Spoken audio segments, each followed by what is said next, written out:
300 lagun baino gehiagoko talde bat gara. Gure oinarria da harrera eman zailtasuna duen jendeari eta lanaren bidez bizitza duin bat lortu, ez?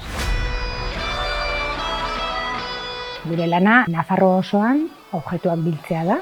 Urtero 13 milioi kilo objektu biltzen ditugu eta horiek sailkatu eta prestatzen ditugu berrerabiltzeko eta bigarren bizi bat emateko.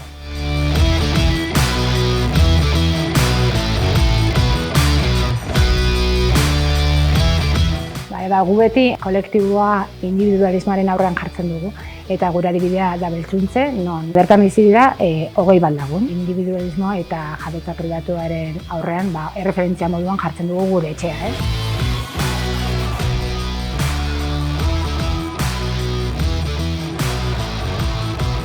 Lan banaketaren alde egiten dugu apostu, horregatik 6 ordu eta 4 egiten dugu egunean zehar, baina gordetzen ditugu ere ordu batzuk formakuntzarako. Prebentzioa, gai sozialak, gure historia eta hori egiten dugu 300 lagunekin. Irabazirik gabeko asmoa dugu eta horrek esan nahi du diru sarrera guztiak zuzenean jendea kontratatzeko direla.